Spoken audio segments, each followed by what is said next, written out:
बिस्मिल्लाहिमिनश्शैतानिर्रजीम बिस्मिल्लाहिर्रहमानिर्रहीम। Dear students, आज का मेरा टॉपिक है सॉल्यूशन ऑफ डिफरेंशियल इक्वेशंस। और कब, जब ये नॉन होमोजीनियस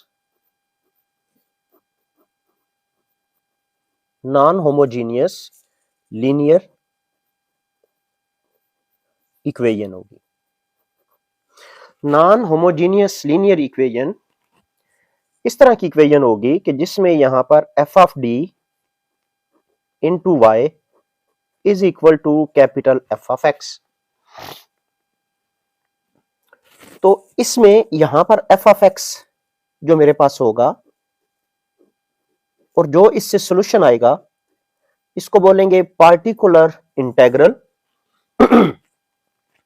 और जो एफ ऑफ डी से जो सॉल्यूशन आएगा इसे हम बोलेंगे कंप्लीमेंट्री फैक्टर, सी एफ भी इसको बोलते हैं। इसको मैं वाई पी भी कहता हूं और इसे ही हम वाई सी कहते हैं। इट मीन दैट जो y होगा, जो जनरल सॉल्यूशन है इसका, वो दो हिस्सों पर मुश्तमिल होगा, एक yc और एक yp। अब yc के लिए हम लोग कैरेक्टरिस्टिक इक्वेशन को सॉल्व करेंगे और yp के लिए हम f ऑफ x को सॉल्व करेंगे।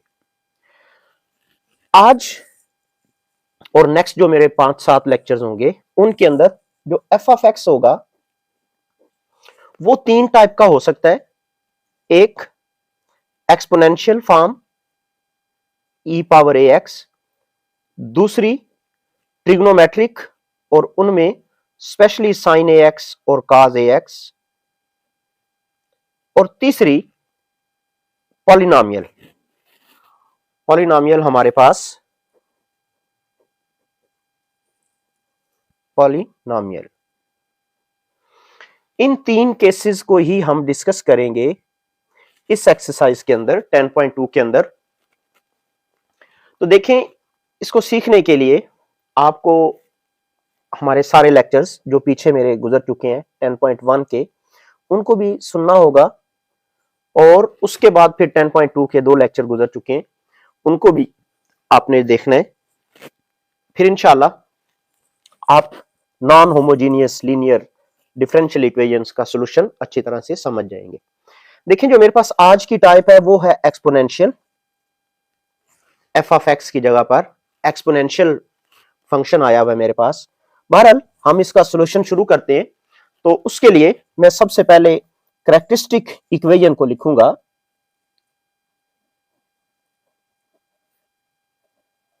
कैरेक्टरिस्टिक इक्वेशन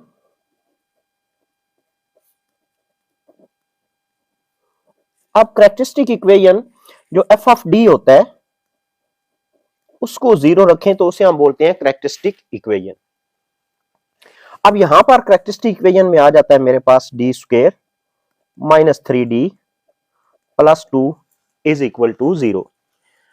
अब यहां पर ये मेरे पास क्वाड्रेटिक इक्वेशन बन रही है और क्वाड्रेटिक इक्वेशन को जिस तरीके से हम सॉल्व करते हैं उस तरह से हम सॉल्व करेंगे। कैसे? फैक्टराइजेशन मेथड से हम सॉल्व कर सकते हैं, कंप्लीटिंग स्क्वायर मेथड से हम सॉल्व कर सकते हैं और बाय क्वाड्रेटिक फार्मूला से भी हम सॉल्व कर सकते हैं। तो यहां पर ये फैक्टराइजेशन से ही सॉल्व हो जाएगा। D square minus 2d and minus D and plus 2 is equal to 0। Factorise कर दिया इसको।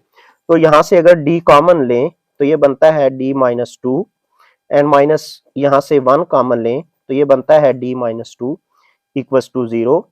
यहां से d माइनस 2 को कॉमन लेंगे, बनेगा d minus 1 is equal to 0। यहां से d माइनस 2 को अलग 0 रखेंगे और यहां से d माइनस 1 को अलग 0 के इक्वल। इट मीन d की जो वैल्यू है ये 2 आ गया और यहां से d की वैल्यू 1 आ जाती है। तो मैं ये कह सकता हूं कि यहां से d के जो रूट्स बने हैं वो 1 और 2 आया है। तो देखें ये रूट्स कैसे हैं, ये रियल है। 3 केस हमने स्टडी किए थे, रियल और कॉम्प्लेक्स और फिर रिपीटेड और डिफरेंट। तो 4 केस ये डिस्कस किए थे। यहां पर ये रियल है और डिस्टिंक्ट है, सो सॉल्यूशन जो एफ डी से बनना है उसे सी एफ या वाई सी कहेंगे। वाई सी इक्वल टू हो जाएगा C one e power x और प्लस सी टू ई पावर टू एक्स। तरीकेकार होता है, सी वन कांस्टेंट है, ई और उसकी पावर ये जो मेरे पास यहां पर वैल्यू आएगी वो एज ए कोफिशिएंट यूज करके लिखा जाएगा, और C2 यहां पर ये इसका कोफिशिएंट बन के लिखा जाएगा। अब इसके आगे जो बात चलती है वो चलती है कि हम इनको सॉल्व कैसे करेंगे पार्टिकुलर सॉल्यूशन के लिए, वही इसमें स्पेशली सीखना है। ये वाला टॉपिक 10.1 का है और अब 10.2 का काम शुरू होने लगा है। yp इक्वल टू होता है F of x over F of D, और यहां पर एफ ऑफ एक्स की जगह पर मेरे पास जो वैल्यू है वो है ई पावर एक्स और प्लस ई पावर 2x, और एफ ऑफ डी की जगह पर है D square minus 3d and plus 2। सबसे पहली बात तो ये कि अगर हमारे पास ये टू टर्म्स पर मुश्तमिल होगा तो हम इसको अलग अलग डिवाइड कर देंगे, यानी Y P is equal to E power X अलग और ये डी स्क्वेयर माइनस 3d और प्लस 2 और प्लस ई पावर 2x अलग divide by D square minus 3d और प्लस 2। अब यहां से आगे तरीकेकार समझने वाला है कि e की पावर x जो है, इस x का जो कोफिशिएंट होगा वो d की जगह पर रिप्लेस कर देंगे, बस इतना सा काम है ये। तो जब हम रिप्लेस करेंगे तो या तो जवाब 0 आएगा या नॉन 0 आएगा। अब यहां पर लेट्स सपोज d की जगह पर 1 रखूंगा तो ये 1 माइनस 3 प्लस 2 डिनोमिनेटर में 0 आ जाता है, तो इससे ये अनडिफाइन हो जाता है, तो हमने इसको सब्स्टिट्यूट नहीं करना बल्कि इसको फैक्टराइज कर लेना है। तो ये फैक्टराइजेशन ऑलरेडी हमने पीछे की हुई है, d माइनस 2 और d माइनस 1 प्लस इसी तरह इस फैक्टर में भी हमने सब्स्टिट्यूट करना है। अगर जवाब 0 आ जाए, जैसा कि यहाँ पर 0 आ रहा है, देखिए 2 अगर मैं यहाँ रखूं तो ये 4 बनता है और ये 2 6 और यहाँ पर 2 रखूंगा तो 3 2 टाइम्स 6 ये भी 0 आ जाता है। तो मैं यहाँ पर भी वो वैल्यू अप्लाई नहीं करूंगा बल्कि इसकी फैक्टराइजेशन कर लेंगे। यहाँ पर फैक्टराइजेशन हो जाने के बाद वो फैक्टर जो इसको डिस्ट्रॉय कर रहा है, फॉर एग्जांपल यहाँ पर ये फैक्टर है जो इसमें 1 दर्ज करूं तो डिस्ट्रॉय हो रहा है, यहाँ पर ये फैक्टर है जो 2 दर्ज करते हुए डिस्ट्रॉय हो रहा है। इन फैक्टर्स को रिमूव कर देंगे। देखें yp is equal to, remove करके हम लिखेंगे x और e power x whole divide by d minus 2। देखें इस फैक्टर को मैंने ड्रॉप कर दिया और बाकी फैक्टर उसी तरह लिख दिया, एंड सिमिलरली यहां पर भी लिखेंगे x e power 2x whole divide by d minus 1।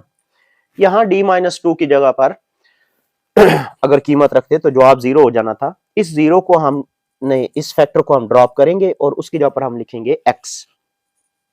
तो यहां से yp इक्वल टू आ जाएगा x e पावर x, और अब यहां पर वो कोफिशिएंट लगा देंगे 1 माइनस 2 प्लस x और e power 2x divide by 2 minus 1। यहां से yp इक्वल टू आ जाएगा x e power x whole divide by minus 1 and plus x e power 2x और whole divide by plus 1। So yp मेरे पास जो result complete होके आता है वो बना x e power x and plus e power 2x, ये yp आ जाता है जी।